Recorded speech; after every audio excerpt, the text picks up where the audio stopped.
오늘은 4월 1일 화요일입니다. 성령님의 억양이 있는 신성한 언어라는 제목입니다. 성령님의 억양이 있는 신성한 언어. 고린도전서 14장 18절입니다. 내가 너희 모두보다 방언을 더 말함으로 하나님께 감사하노라. 내가 너희 모두보다 방언을 더 말함으로 하나님께 감사하노라. 우리가 방언으로 말할 때 우리는 국적, 인종, 지역, 억양을 초월하는 독특하고 신성한 언어를 말합니다.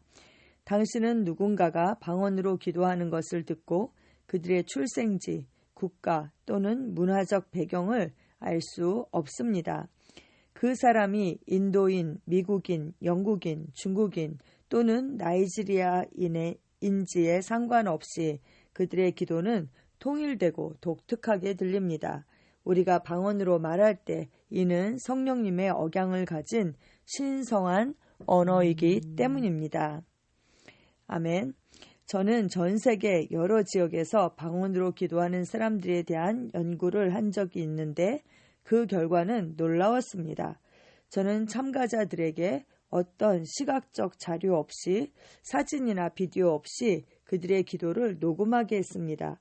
오디오 녹음을 들으면서 저는 놀라운 사실을 발견했습니다. 각 개인이 어디 출신인지 특정 억양이나 국적을 식별할 수 없었습니다.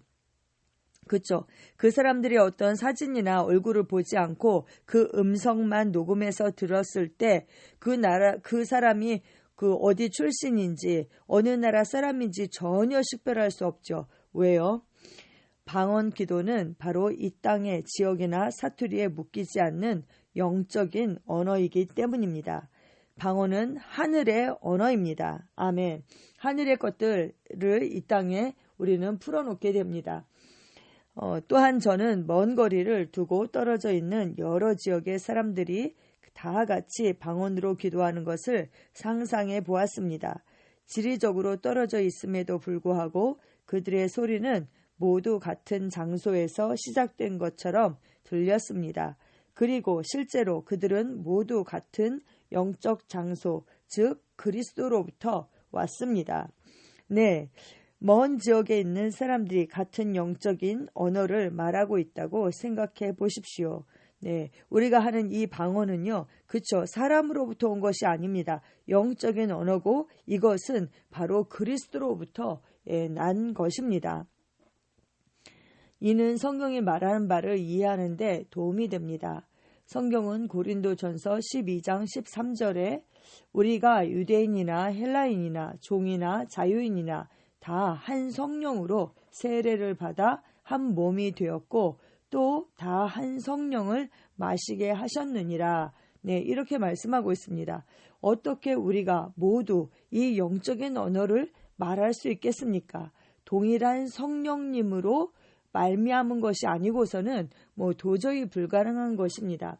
이것은 우리 안에서 그리고 우리를 통해 나타나는 우리 안에 계신 그 성령님의 사역의 실제와 그 능력에 대한 부인할 수 없는 영적 증거입니다. 아멘. 네, 그 성령의 말하게 하심을 따라서 우리가 다른 언어들로 말하는 것이죠. 네, 사도행전 2장 2절에서 4절에 그 처음 우리 방언이 나타날 때 어떻게 되었습니까? 호련히 하늘로부터 급하고 강한 바람 같은 소리가 있어서 그들이 앉은 온 집에 가득하며 마치 불의 혀처럼 갈라지는 것들이 그들에게 보여 각 사람 위에 하나씩 임하여 있더니 그들이 다 성령의 충만함을 받고 성령의 말하게 하심을 따라 다른 언어들로 말하기를 시작하니라. 네, 이렇게 말씀하고 있습니다. 이 방언은 우리가 성령 충만함을 받은 바로 첫 번째 사인인 것입니다. 그래서 우리가 방언을 할 때 그 성령님의 내주가 정말 실감나게 되는 것이죠. 네, 이것은 우리 안에서 역사하시는 그 성령님의 사역과 그 능력에 정말 부인할 수 없는 영적 증거 중에 하나입니다. 할렐루야. 그러므로 그 어느 때보다도 더 많이 방언으로 기도하십시오. 그러면 당신의 삶이 한 단계의 영광에서 다른 단계의 영광으로 옮겨지는 것을 보게 될 것입니다. 매일 어디서나 방언으로 기도하십시오. 사도 바울처럼 이 일을 중요하게 여기십시오. 네, 오늘 본문에서 뭐라고 얘기했습니까? 내가 너희 모두보다 방언을 더 말함으로 하나님께 감사하노라. 이렇게 얘기했죠. 너희 모두보다 이렇게 얘기했으니까 이 편지는 고린도 교회에 쓴 편지잖아요. 그러니까 바울은 고린도 교회 전체를 합친 것보다 더 많이 방언으로 기도했다. 이렇게 말하고 있는 것입니다.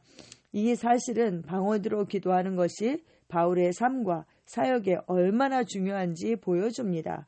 바울은 방언이 우리만을 위한 신성한 언어임을 이해했고 실제 또 방언을 많이 말한 사람입니다. 그가 방언을 많이 말했기 때문에 어떻게 됐어요? 그의 영이 활성화되었고 그 성령님께서 그에게 그를 통하여서 많은 일들을 하실 수가 있었죠. 그리고 하나님의 일에 대해서 그 말씀에 대해서 누구보다도 사도 바울에게 많은 것을 계시해 줄 수 있었습니다. 오늘 참고 성경에 유다서 1장 20절 말씀이 있어요.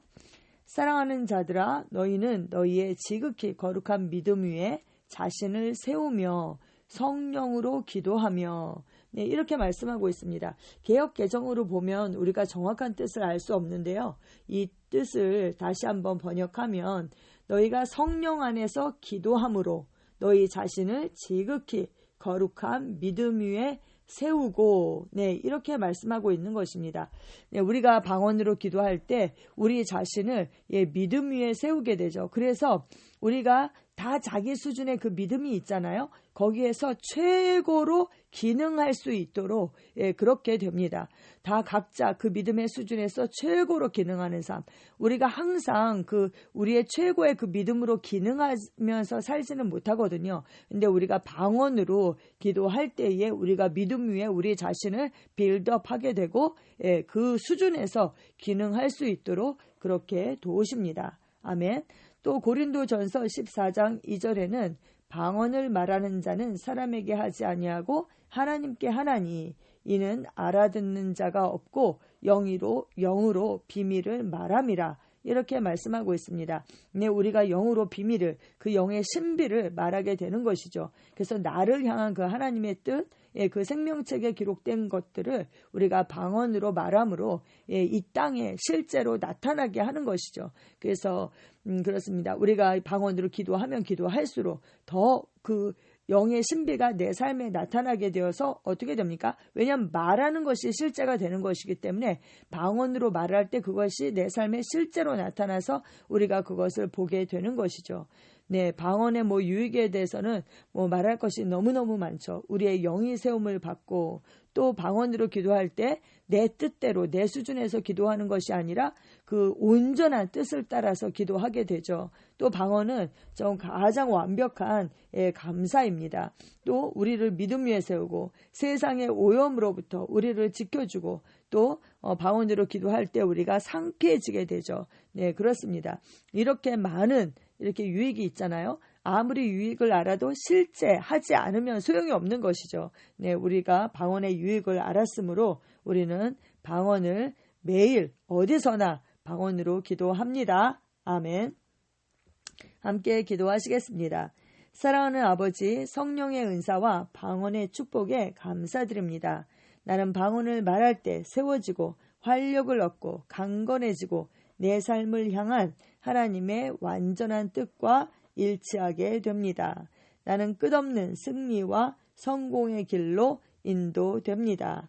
예수 이름으로 기도합니다. 아멘.